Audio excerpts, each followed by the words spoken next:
Hello, everyone, and welcome back for another episode of the Outdoor Adventure Series podcast.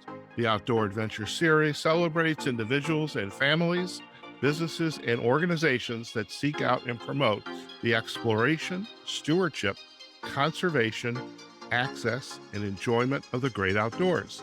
In this episode, we continue the celebration of the Office of the National Marine Sanctuaries 50 years of ocean conservation and stewardship. Now, our guest today is John Armour.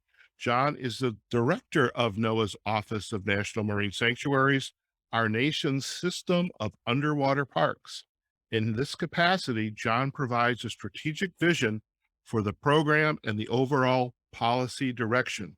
John has been with NOAA since 2000, serving as the National Permitting Coordinator. He's been the Chief of Conservation Policy and Planning in that division and the Deputy Director overseeing personnel, policy, and administrative matters for the program. John, it is a pleasure to have you on the Outdoor Adventure Series podcast. It's a pleasure to be here, Howard. Thanks for having me. Fantastic. As I'm reading the description here, I'm thinking personnel. Oh my God, I can get a job working for John in one of those beautiful marine sanctuaries. I love it. I'll tell you what, we'd love to have you, Howard. We'd love to have you. All right. Well, we'll talk about that later. I don't want to put you on the spot. In fact, I put you on the spot, but it is what it is. It's John, all good. It's the best job in the federal government. I can tell. We have a lot of fun. I look at your background. I looked at the background. We had Michelle Johnston on last week. We published her episode on Wednesday.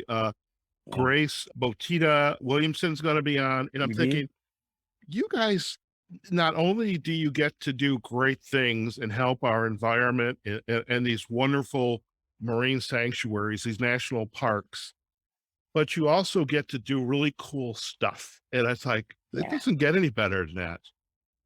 It really does not. We get to do cool stuff, and we get to work with really cool, passionate, dedicated, innovative people. I think in addition to Michelle and Grace and Vernon, you're also going to interview, I think, Dr. Leela Hatch as well.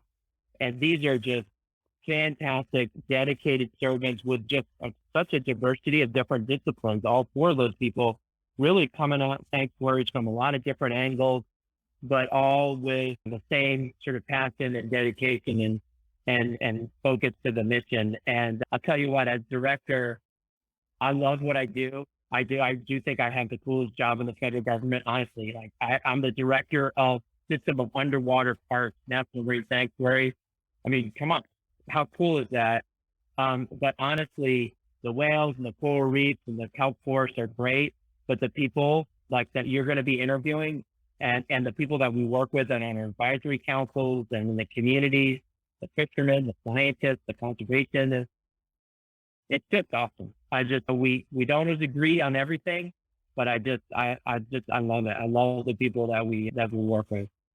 When I look back in my coach training and the graduate degree in leadership, I remember a saying as a great leader, and you can say, yep, Howard, that's me.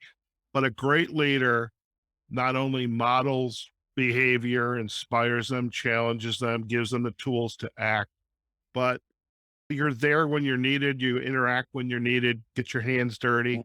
But a great leader can also sit back and let the people that he's hired or she's hired, trained, empowered to get the work done. I think sounds like that's what's going on. I get out of the way, right? Sometimes the best thing you can do as a leader is get out of the way and let the creative people that, like you said, that you have hired and have developed over time, let them do what they do.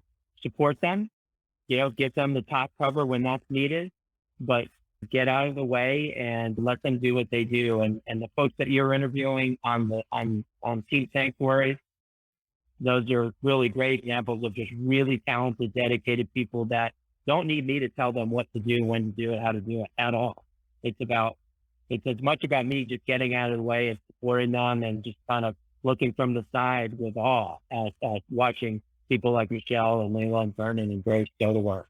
Sure, Right. sure. No, I love it. it's fantastic. It's very obvious that that's what's going on in these Yeah. conversations.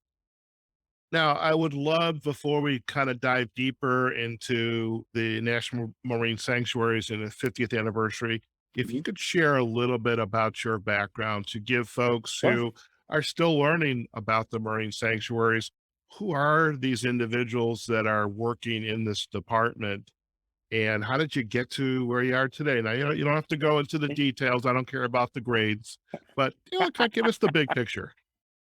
Yeah. Well, I'm glad you're not asking about the grades because that's not what I would lead off with. Either would I.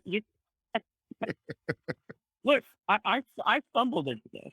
I didn't growing up. So I grew up in Rhode Island, in on the shores of Narragansett Bay in New England, and I love the ocean.